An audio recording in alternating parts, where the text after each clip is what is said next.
Welcome to episode 1 of the Grand Cathay series, where I talk about all things related to the new hotness in the hobby. In this episode, I'm going to focus on how you can deal with possibly the most controversial unit in the book, the Sky Lantern. I'll go through kind of some general tips on dealing with them, and then I'll go faction by faction, talking about the best tools that they have to deal with this specific element of the Cathay army. Note that this is only one element of the Cathay army. There's lots of other pieces you have to think about. And the tier ratings I give at the end are specifically about each faction's ability to deal with Sky Lanterns, not to deal with Cathay as a faction overall. So, what makes Sky Lanterns so strong? It really is a combination of many things, but here we'll kind of go through some of the key points. First of all, it's got very high mobility. It's got a great combination of rules. It's got the fly move with an 8-inch move. It's got scout, so it can deploy essentially pretty much wherever it wants. And it's also got the reserve move. Really powerful, really agile piece. It's also got great range damage output in the movement phase, in the shooting phase, with its combination of quick shot, fire and flee and feign fight rules, also as a charge reaction. And all of that shooting, the ballistic skill shooting has got 360 degree line of sight. The damage in the movement phase just requires you to move at some point within your move within 6 inches of your target. So very powerful, very hard to control. It's also a hard unit to pin down in combat. It has a disengaged mechanic. It's unbreakable, so if it loses combat and you pass a leadership test, and you roll more than 2 inches on one of the 2 dice, you can effectively move out of combat. What that means is units charge in, they do some damage to it in combat, it essentially falls back, they just follow up, it's now not in combat, it can fly over them, land the other side of them, shoot them, bomb them. I don't think anybody's going to disagree with the next statement. Its impact on the game versus its points cost is highly skewed. It's definitely too cheap for what it does. Probably needs either a rules change and or a points increase. However, Sky Lanterns aren't impervious. They do have some weaknesses. One of the big ones is terror. So failing a terror check means they can't stand and shoot or use their feign fly or fire and flee mechanic. And if you complete that charge against them, they're then run down and dead. It's one of the most powerful ways of catching and killing Sky Lanterns, especially if you can drop their leadership. The other kind of big weakness they have is characters with multi-wound weapons. So characters generally have enough resilience to survive the stand and shoot reaction. Often they're flying, so they have the movement to be able to catch the lantern if it does fire and flee. And then if they've got multi-wound weapons, a Sky Lantern's toughness 5, got 7 wounds with a 4-up save. If you've got multi-wound 2, or even multi-wound D3, a decent number of attacks, you can generally kind of kill it in one go, and that's really important. Doing some damage to it and then letting it float away means it's going to get another round of shooting. It's probably just going to float over the top of you, so it won't be in your charge arc. So unless you're kind of a Bretonian hero with a 360 degree charge arc, they can be a huge problem. And lastly, war machines. So Sky Lanterns come on a 4-inch square base, which is relatively large, especially if you're scattering. Makes them relatively easy to hit.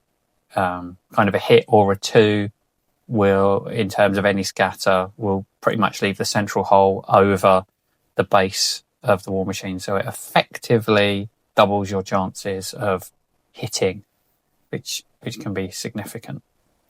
So some of the other kind of concern around Sky Lanterns is not so much the model itself, but people not understanding how to play against them well, making some mistakes which kind of amplify the power of the Sky Lanterns or play into the way that they want you to.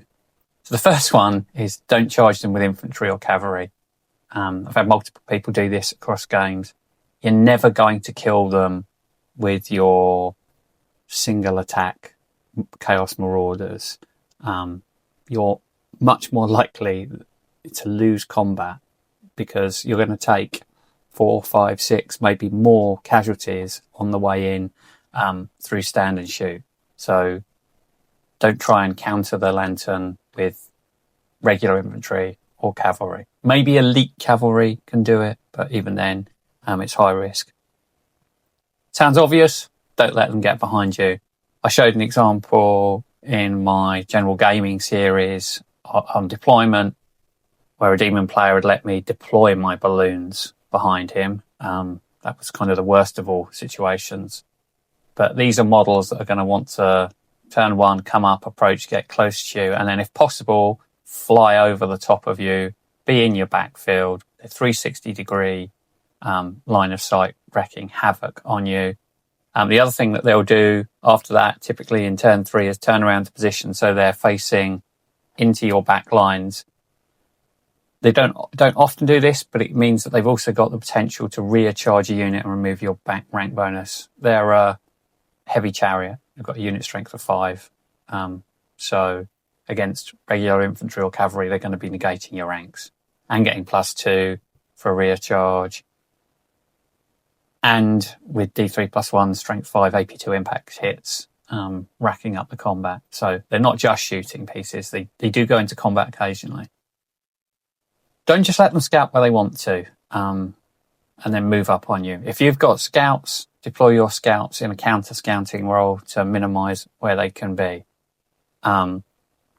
If you can't do that, Sky Lantern Bomb's got a 6-inch move. That's with the movement phase. The Dragonfire Bombs have got a 9-inch range. Short range is 4.5 inches. They do take long range as a penalty. So don't deploy your 8 Chaos Knights with characters on the 12-inch line. Let your opponent scout his lanterns 12 inches or a bit further away from you. Move up in his first movement. Drop his bombs in the movement phase and then shoot you at short range. Put a unit of Warhounds in front. Deploy those knights back a bit. Means that he can't bomb you with his movement bomb. That does a lot of damage. That's strength 5, AP2. Could potentially be 1 5-inch blast template centered on the unit or 2 3-inch blast templates. Can do an awful lot of damage. Also means he's shooting at you at long range with those Dragonfire Bombs. You're still going to take hits, but if you go from kind of an average of 10, 11 hits, maybe down to 7, it's going to make a difference to the damage you're taking. Last one, again, sounds obvious. Deploy mutually supporting positions. So kind of going back to that unit of Chaos Knights, you might also have an Exalted Hero on a Dragon and a Warpfire Dragon. Deploy them either side of your Chaos Knights, which are behind your Warhounds, in a position that if the Sky Lanterns do come in, kind of go for that long range shot, the Dragons can countercharge them. So there's lots of things that I see people not doing, which if they did would make the impact of the Sky Lanterns less on them. I'm not saying that they're not a good unit. I said in the previous slide, I think they're probably underpointed or overruled. We can't change those things. So within where they are at the game at the moment, if you think about these things and don't let them happen, you're going to have a better time playing against Sky Lanterns. Okay, so first up, we've got the Beastmen. They've got a good range of options to deal with Sky Lanterns. Obviously, the old faithful, the Great Bray Shaman, with the Hag Tree Fetish on a chariot has always been a standard option. Vile Tide is a great spell. With the reroll to wounds, you're likely to do a lot of damage. You've also got, if he's on Elementalism, the potential for Plague of Rust and Wind Blast. So between all of those things, you can quite reasonably kill a Sky Lantern a turn. Next up, Dragon Ogre Shaggoth, with the blackened plate, the Scimitar of Skoltar, and the Pelt of Midnight. Can get you to a 4+ save, a 3+ ward versus flaming attacks, which is critical because the Dragon Fire bombs are flaming, and -1 to be hit by the shooting attack. He's also got 5 strength 6, multi-wound 2 attacks. So very survivable against the fire from the Sky Lantern, and can get in and do a decent amount of damage to it. Potentially kill it in 1 turn. Any character can have the Chalice of Dark Rain, so that halves the range of enemy shooting and stops War Machine shooting for a turn.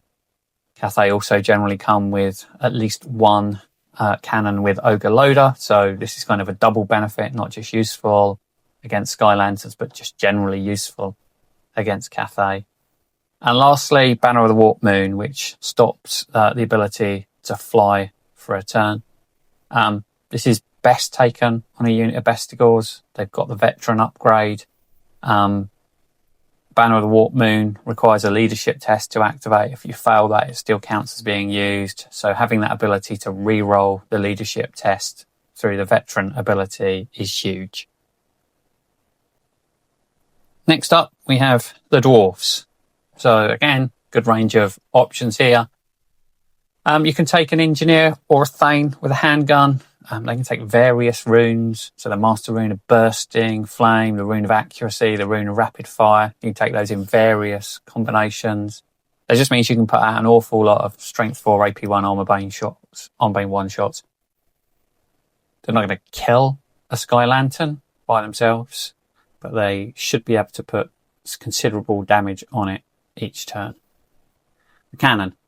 It's a cannon. Cannons are great at shooting multi-wound monsters. Again, that large base comes into effect here, makes them that bit easier to hit. Iron Drakes, again, a fairly standard component of a lot of dwarf lists. The Trollhammer Torpedoes, obviously taking a bit of a hit coming down in its strength, but the unit's got strength 5 shooting. Trollhammer Torpedoes still strength 5.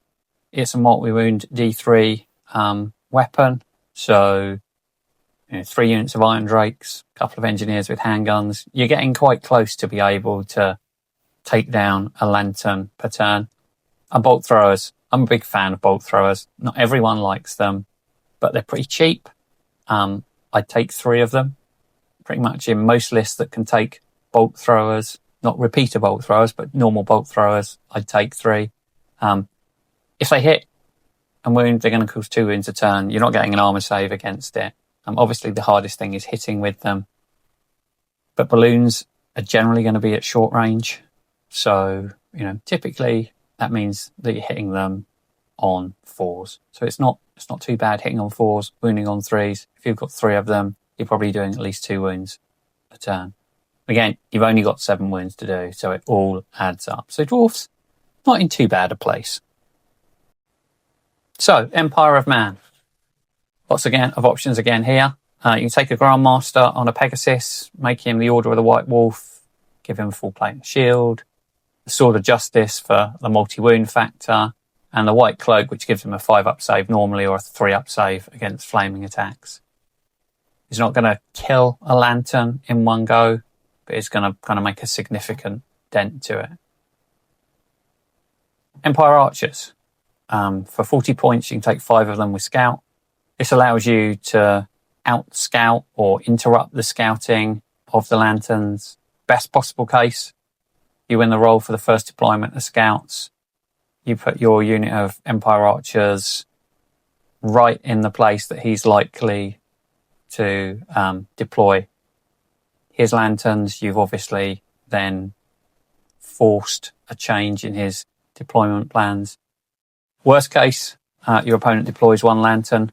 You can then still counter scout, and if you're precise with where you go, stop your opponent putting both Lanterns together. Again, dealing with 1 at a time is much easier than dealing with 2 working in concert together or more. The Great Cannon. It's a great cannon. D3 plus 1 wounds. If you hit with it, you're likely to be able to do a relatively large amount of damage. The other thing, and they're not flying, but 4 Demigryph Knights of the White Wolf, full command, Icon of More, which is making them called Terror, so you're forcing a Terror check, with Wolf Hammer Shields and full plate. 3+ save, causes Terror, lots of attacks. If that makes contact with a Lantern, it's going to kill it. It's unlikely to. It's probably more useful for its terror causing, but still a good option, and just a good solid option generally.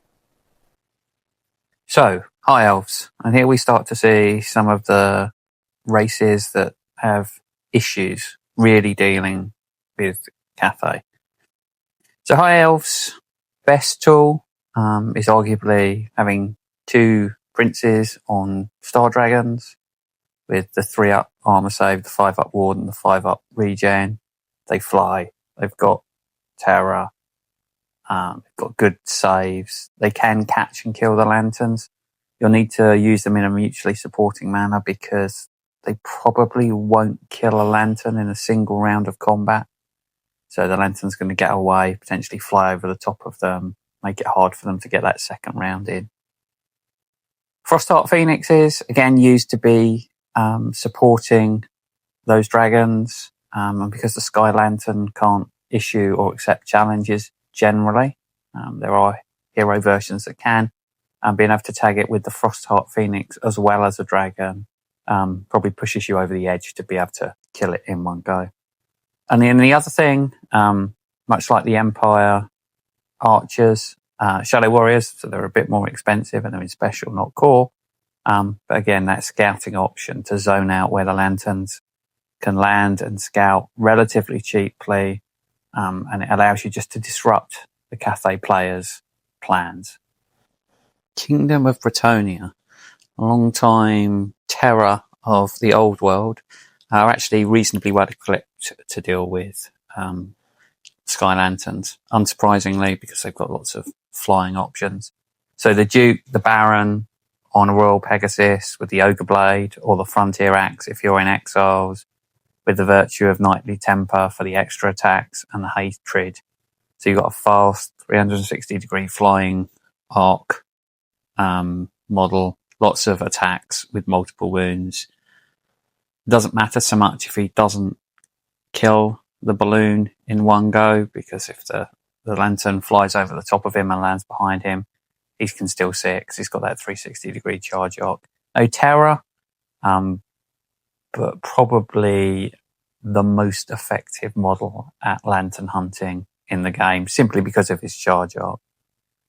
Green Knight, so because he's ethereal, he's completely immune to any attacks from the Lantern. And if he uses deadly blows on his weapon with his multiple wounds, he can relatively easily kill a Lantern. If it disengages and flies away, again, because he's a single model, he can charge in the 360-degree arc. So very powerful. Field Trebuchets. Lanterns have large bases, so it's relatively easy to hit with that template, even with the scatter. Does a lot of damage to them. And then lastly, if you're in Exiles, you've got the Border Prince's Bompard, which is a great cannon. We've spoken about them before. They're an effective way to deal with Lanterns. Orcs and Goblins, the real nemesis of Cathay. Lots of tools here, lots of really effective ways to counter Lanterns. So, Night Goblins with Fanatics. Lanterns need to get close to do damage. That brings them within easy Fanatic range. Fanatics make an awful mess of Lanterns. Because Lanterns generally operate in 2s or 3s quite close together, a savvy Orc and Goblin player can hit multiple Lanterns with each Fanatic, especially on the turn that they come out. They're also effective against Shigengins, and just generally effective in the game. To maximise the usage you're going to get out of Night Goblins, don't deploy them in a block. You're likely to get them bombed off, especially by the Sky Lantern bombs causing you issues. Put them in lines. It looks a bit cheesy, but it's a valid tactic. The Doom Diver. So Doom Divers are super accurate stone throwers. Given the large base of the Sky Lanterns, which we've talked about before, just makes it even more likely that you're going to hit them and, do somewhere between 2 and 4 wounds typically. And then bolt throwers, talked about them again many times. They're super cheap in the Goblin list. You can couple them with Evil Sun Shining on a Goblin Mage. That allows you to reroll ones to hit and gives you an extra AP. And obviously the Vindictive Care spell, the Strength 7 multi-wound D3 spell from that lore is great against them as well. So lots of good options there. Obviously they've also got stone throwers in there as well as another option. The Wyvern is okay. So lots of decent options in here. And I think as a Cathay player, playing against a good Orc and Goblin player is probably the hardest matchup there is out there. Tomb Kings, a close second to Orcs and Goblins in terms of terrible matchups, especially because of the first entry on this list. The Tomb King on Bow Dragon with Armour of Ages and Talisman of Protection. He's a flying terror causer. He's toughness 6. He's -1 to be hit because of the Bone Dragon. He's got a 5-up save, a 5-up ward save, a 5-up regen. You're wounding him on 6s, and the Armour of Ages makes you reroll successful wounds. You're almost wasting your time shooting at him with Sky Lanterns. The only silver lining to this count from a Cathay player's perspective is that if you do get a wound through, because he's essentially flammable, 50% of the time a wound from those dragon bombs will become 2 wounds. But shoot at something else. If you've Tomb King player's got you in a position where your lanterns are shooting at his Tomb King with this setup, you're in a pretty bad place. The Leash Priest on Necromancy, so the ability to drop your leadership in potentially 2 different ways in a list that could have 4 terror-causing models is very good. He's great in pretty much any setup. When he's mounted on a Bone Dragon with the Warding Splint, to give him a 5-up, 5-up, 5-up. Again, he's really nasty. So not great so far. The Necrosphinx, you could be facing 2 of them, which is going to get you to 4 flying terror causers.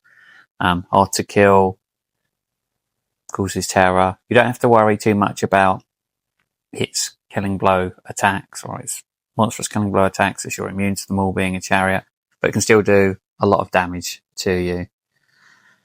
Casket of Souls can affect you in 2 ways. So it's got a huge -1 to hit bubble that gives a 6+ ward. So that's immediately diminishing your output from the lanterns. And then if it gets you with its magic missile and you fail your leadership test, remember you could be potentially -3 on your leadership depending on how the necromancy spells have gone off. It will take you off the table in a single turn. That kind of multiple hits, no armor saves, each one with multiple wounds too. You can easily lose a balloon a turn. So super high threat here from the Tomb Kings. I think why I rate them slightly easier than the Orcs and Goblins is you can kind of play around and avoid some of these threats and still be effective. You could be killing the core units with your lanterns and hopefully avoiding these things. With the Orcs and Goblins, you can't really avoid them. It's very hard to get to their war machines, and to be close, you have to be in fanatic range, and they're very difficult to avoid. But Tomb Kings are very close second to Orcs and Goblins. Warriors of Chaos, slightly dethroned now since the changes to the rules with dragons and the 500 point cap. Still a super good list. So no surprises here. You can take 2 exalted heroes on dragons with a 4-up, 5-up, 5-up save. 2 flying terror causers. They haven't got multi-wound options similar to the high elf dragons. So it's unlikely they're going to kill a lantern in a single round. Still a huge threat though, especially with those terror tests. Warp Fire Dragon, so a third dragon in there, causing you lots of issues. Then you can kind of, similar to Tomb Kings with Necromancy, there's a couple of ways that Warriors of Chaos can drop your leadership. So you can have a chosen unit or a BSB carrying the Doom Totem. Anything within line of sight of that is a -1 leadership, so that works really well with the terror causers. And then a Dark Majesty Chaos Gift. It's hard to engineer because you need to be in its command range, but it's another potential -1 leadership for those terror tests. So, you can have 3 dragons you have to deal with taking lots of terror tests, potentially at lowered leadership. As we talked about before, failing a terror test for lanterns, really bad news. Kind of takes away most of its rules. Probably one of the best ways of dealing with it. And then if these models do catch it, they're going to do significant amounts of damage to it. They're not going to probably kill it in one go unless you can tag it with multiple of them, but a good way to start putting pressure on them. And lastly, in the core factions, the poor old Wood Elves. They really don't have any good answers. The Glade Lord on the Forest Action's an option. He doesn't get a regen save. There's no ability for him to do that. The Spites and the Kindreds don't help him at all. So he's the best option. He's not a very good option. The changes to poison, and given how expensive Wood Elf shooting is per shot, might help you a bit, but it's not going to help hugely. Unfortunately, right now it's a tough time to be a Wood Elf player with Cathay existing, and not just the lanterns, which are really effective against them. They don't really have a lot of answers to other things in the list. The Shigengins cause them huge problems.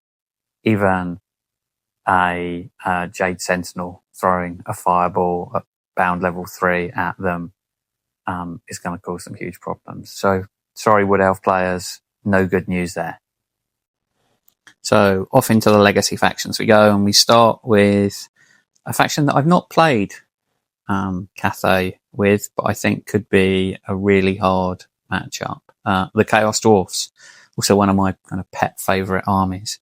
So they've got some basic rules which are just great. So the Black Shod armour, which several units can take and most heroes can take, just provides a native 5-up ward against flaming attacks. Those Dragonfire bombs are flaming, so instantly a third of your damage is negated. Storm of Ash spell from the Law of Hashut, -1 to hit aura. It's very useful again. It's taking you from typically hitting on 2s and 3s with those Dragonfire bombs to 3s and 4s. It makes a difference. Then getting into some specifics. So the Sorcerer Prophet on either the Great or the Bale Taurus has a native 3+ ward versus flaming attacks. It flies. It causes terror. Probably got a Dark Forge weapon. If it rolls Lifebane, it's getting multi-wound D3 against you. Can easily take down a lantern in a single round. Even if it doesn't get that, it's going to do a lot of damage to you. It's obviously got all the spells that the Prophet knows as well. But you're going to find it really, really hard to wound it, given that good armor save and then a 3-up ward. And probably Storm of Ash is in place as well, so you're -1 to hit it. Bull Centaur Turok can have heavy armor, shield. He's got Black Shard armor, and the Black Hammer of Hashut. So he's got a 3-up save, a 5-up ward save, with a multi-wounds and high number of high strength attacks from the Black Hammer of Hashut. You can easily catch and destroy a lantern in a single round. And they've got cheap bolt throwers like orcs and goblins. So if you don't engage with them, they can still shoot you off at a distance. So a very good start to the legacy factions in the shape of the Chaos Dwarfs. Sadly for the Demons of Chaos, the story is not so great. Slaanesh, Nurgle, Tzeentch don't really offer you any options that are going to help you at all. Unfortunately, Khorne is the only one, which is odd because there's not that many skulls on a lantern, but there we go. So skull cannons are a great option. They provide mobile cannons, so you can kind of scoot around, get out of the way. Also, they're decent chariots, so fairly solid option there. A bloodthirster with a blood flail is frankly terrifying. It flies, it causes terror. It's got loads of attacks at high strength with multiple wounds. However, they're not very resilient. They can only have a 5-up armor save and a 5-up ward, so they will go down over time. They haven't got a 360 charge arc. However, if you get touched by one, it is just going to destroy a lantern without thinking in a single round of combat. So you need to be a bit careful with your play. So demons present a bit of a threat, but not a massive one. Dark Elves, one of my favourite factions of all time, unfortunately are in as bad a place as Wood Elves. Their only real option is a Dreadlord on a dragon with a ward save, and they don't even have poison shooting en masse to back it up. So a really sad place for the Druchii to be. Being a legacy faction, they'll probably not get any new anytime soon, if ever. So sorry, Dark Elf players. Play Cathay instead. It's the new Dark Elves. Lizardmen, again, not in the best place. They do have some options though. I think Bastillodons offer a decent option with a solar engine. 3d3, strength 5, AP2, I think, hits from their bound spell can threaten lanterns a lot.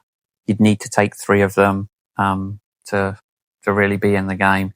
They will be a priority target for the Cathay player because they know that they're really the one thing that you've got that can affect the lanterns at range. Saurus Old Blood on a Carnosaur with a ward save and the Piranha Blade can kill a lantern in a turn. If he can catch them, it's going to be hard. They fly, you don't. You do cause terror, which is an advantage, but potentially if your opponent's using cannons that take away swift stride and lower your movement, it's going to be difficult for you to catch them with the Old Blood on the Carnosaur. And the Monsoon spell from the Lore Lustria can stop the balloons from shooting, but they're so mobile that they'll generally avoid it most of the time. I did play Pip recently with his Lizardman. He was using the Renegade list, so I don't know how much that affects this spell, but I did have to go through one of the monsoons at one point in the game. It didn't really have a huge impact, but it lowered my shooting probably from an average of 10 hits to 7 hits each time you shoot. So some impact, but not massive. Ogre Kingdoms, some game against Cathay. I guess from a lore perspective, it makes sense as they occupy the same part of the world. Iron Blasters, similar to Skull Cannons, mobile, hard to kill cannons, great cannons in this instance. So they can be reasonably effective. You can take 3 of them. They're good generally in an Ogre Kingdoms list. A Tyrant on a Stonehorn with a ward save and either the Ogre Blade or the Tenderizer. If he can catch a lantern, he'll almost certainly kill it in a single turn. He causes terror, which is advantageous. However, he's not flying, so similar to the Old Blood on the Carnosaur, he comes with the potential of never catching it. And similar to him, Stonehorn Riders, they're relatively cheap, they're relatively hard to kill, they cause terror, they can do a lot of damage each time they charge. Not likely to one turn a lantern unless you can get 2 of them charging it, but still give you some play. And all of those things are generally good in an Ogre Kingdoms list anyway. And right at the bottom of the heap, or maybe even digging around underneath it in a very Skaven-like manner, are the Skaven. Unfortunately, the Skaven book is just exceptionally weak, and it's got very few good answers to anything in the game. Don't know where or when they upset the rules writers, but clearly they did in some way, shape or form to just be treated so badly. The Weeping Blade and the Fell Blade are combat options. There's no decent delivery system for them, so they'll just get avoided. It really is bad news for the Skaven, just like it is in the rest of the game. So hats off to you if you're soldiering away with Skaven. It's just a really tough time for you. And then, right at the opposite of the power level of the legacy factions, we've got the vampire counts. Lots of great options in this book. Maybe the Skaven need to trade with them somehow and get some of their power. Anyway, ethereal units are immune to the Lantern's damage. We touched on it a bit with the Green Knight. Hex Wraiths are particularly deadly. They're fast. They fly. They've got the damage output in combat to kill Lanterns. So Hex Wraiths are priority number one to get rid of if you're a Cathay player. Necromancer or a vampire on the Law of Necromancy, similar to we saw with Tomb King's ability to drop leadership combined with terror on some things, or the Wailing Dirge rule can be lethal. And then Wailing Dirge, the most hated rule in the game by many people that vampire counts have, where you can essentially be shouted or nagged, as some of us like to say, to death by banshees or terrorgeists or mortis engines. A problem, you've got leadership 8 or 9, depending on whether you've got a character on there. Your leadership could potentially be dropped by 3, so you could be as low as leadership 5.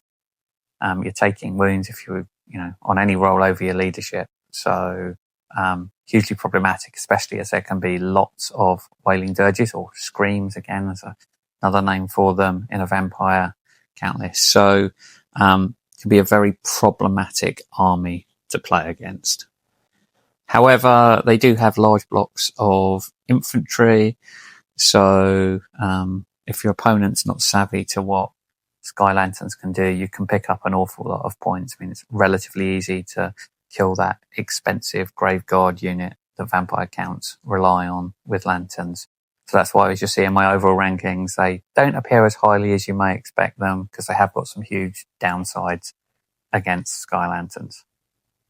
So here's my overall combined rankings using the tried and tested SABCD tier. I don't know why we don't just have ABCDE or 1, 2, 3, 4, 5, but there we go. So right at the top, Orcs and Goblins, they, I think, are the alpha predator of Cathay in general, but especially Sky Lanterns, Tomb Kings, and then from the legacy side of things, Chaos Dwarfs. In A, Kingdom of Bretonnia and Beastmen, so lots of good options in there. As I said, I think the kind of Lord level Duke Baron hero, probably with a frontier axe and the Virtue of Temper, is probably the single best model in the game at killing Lanterns. In at B, with lots of solid options, Warriors of Chaos, Ogre Kingdoms, Dwarven Mountain Holds, and Vampire counts. So you've kind of still got tools there to kill the Lanterns.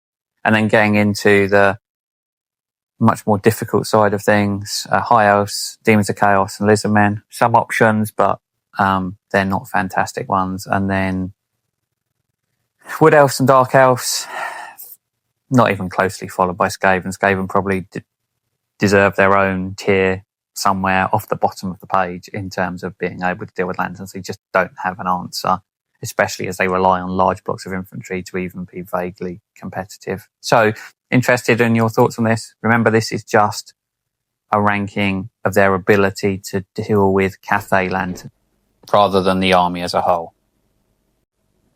So, just some closing thoughts. Firstly, Lanterns can be killed. I typically lose one or both in the games I play, but by that point they've kind of cleared the path for the rest of my army to do what it needs. So, they've paid for themselves. So killing them early is key. This episode only looked at dealing with Sky Lanterns. Cathay armies contain other deadly elements, heroes, war machines, etc. So this isn't a rating of the ability to deal with Cathay overall, although it's probably a reasonably good guide. It's kind of specifically to deal with Sky Lanterns, which are causing a lot of concern and internet rage. This is all based on me playing a lot with Cathay and how I threat assess other factions. So how I look at them, how I think about the elements I need to deal with first, how I need to deal with them. You may be able to come up with other better combinations where you're playing with those factions against Cathay, and there's things that you've kind of learned. It'd be great if you've got them, for you to share them in the comments, so others can learn from it. And as always, just have fun. Don't be too fretful about playing with lanterns or against them. There's composition restrictions that are starting to be adopted.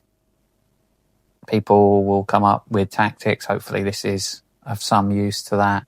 We'll see evolutions, and there may be FAQs, rules, points changes coming from Games Workshop at some point in the future. But it's just part of the evolving challenge of the game. There have been many things like this that have come through the ages, and we've all managed to survive, and the game's generally been in a pretty good place. So thanks very much. If you like this episode, please leave a like, subscribe, share, or a comment. It'd be fantastic, just to let me know that, after 2 episodes, what I'm doing is worthwhile and I should continue, and I'm not just kind of talking to myself. So thank you very much, and catch you in the next one.